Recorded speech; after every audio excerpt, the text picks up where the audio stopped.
বলো দিয়ে কি হয়েছে বলো। কিভাবে আলাপ হলো, কত থেকে প্রেম হলো? 1 বছর। 1 বছর দিয়ে কিভাবে আলাপ হলো? কোথা থেকে, ফেসবুক থেকে না কোথা থেকে? ফেসবুক মেসেঞ্জারে চ্যাট, তারপরে ওই ফার্স্টে মর্নিং, শুভ সকাল, হাই হ্যালো এসব পাঠাতো, মানে ওই 3-4 দিন মতো এরকম পাঠিয়েছে। তারপরে আমার সেটা চোখে পড়ে, দিয়ে তখন আমিও ভাবলাম বলেই দিই একটা হাই হ্যালো, কিছু একটা করেই দিই। তো হাই হ্যালো করতে করতে তারপরে কথাবার্তা শুরু, টুকটাক কথাবার্তা বলতাম। না, আমার মাঝখানে একটা কথা আছে, হাই হ্যালো তো মেয়েদেরকে সব ছেলেরাই বলে, হ্যাঁ, কিন্তু রূপকেই বা তোমার কেন ভালো লাগবে, এটা আমার একটা প্রশ্ন।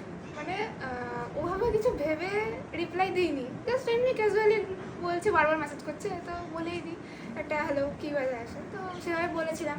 তারপরে মানে কথা বলতে বলতে তারপরে ফেসবুকে মানে ওর কমেন্টগুলো করতো, সেগুলো বেশ একটা মানে কবি কবি ভাবের এইটা একটা এক্স্যাক্টলি ভালো কথা বলেছো, ওর কমেন্ট বা লেখার যে ধরনটা সেটা কবি কবি ভাব, মানে আমি নিজেও যখন ক্যাপশন দিই ওকে ফোন করে বলি যে রূপ আমি কি ক্যাপশন দেবো, হ্যাঁ একদম ঠিক কথা বলেছে। তারপর ওটা থেকে একটা ভালো লাগা শুরু প্রথমে ক্যাপশন, তারপরে ও যে আমার প্রোফাইলটা স্টক করতো সেটা আমি বুঝতে পারতাম, মাঝে মাঝে লাইক, মাঝে মাঝে স্টোরি দেখছে, কিন্তু মানে কোনো চুপচাপ কোনো নিস্তব্ধ ছিল না। তারপরে একদিন হঠাৎ করে দেখা করে বললো, ওই সেদিন ছিল তোমার 30শে মার্চ, 30শে মার্চ ও আমাকে ফার্স্ট মেসেজ করেছে ফেব্রুয়ারির 6 তারিখ, তার ঠিক 2 মাসের মাথায়।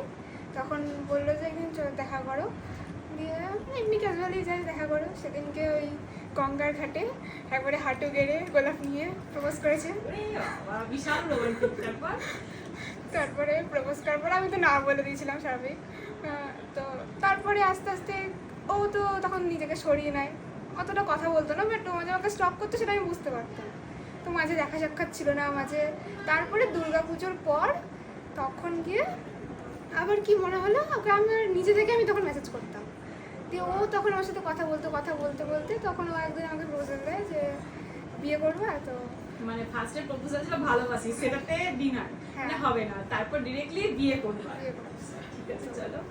তারপরে বিয়ের প্রপোজাল দেওয়ার পর তখন 2-4 দিন আমি সময় নিলাম, যে তখন ভাবলাম আমি ওকে এমনি একটা চ্যালেঞ্জ হিসাবে দিলাম যে তুমি যদি আমার বাড়িতে বলতে পারো তাহলে আমার বাবা মা যদি রাজি হয় তাহলে আমি রাজি। কারণ আমার খুব একটা মানে ফার্স্টে মনে হচ্ছিল না যে জেনুইন কি না সেটা বুঝতে পারছিলাম না, অনেকে তো এমনিও বলে জাস্ট ক্যাজুয়ালি বিয়ে করবা।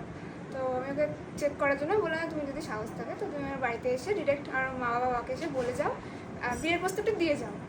তো বলার ঠিক পরের দিনই ও বাড়িতে সকালবেলায় যায়, গিয়ে আমার মা ছিল বাড়িতে, তারপরে মাকে গিয়ে ডিরেক্টলি বলে যে আমি অনন্যাকে বিয়ে করতে চাই। তো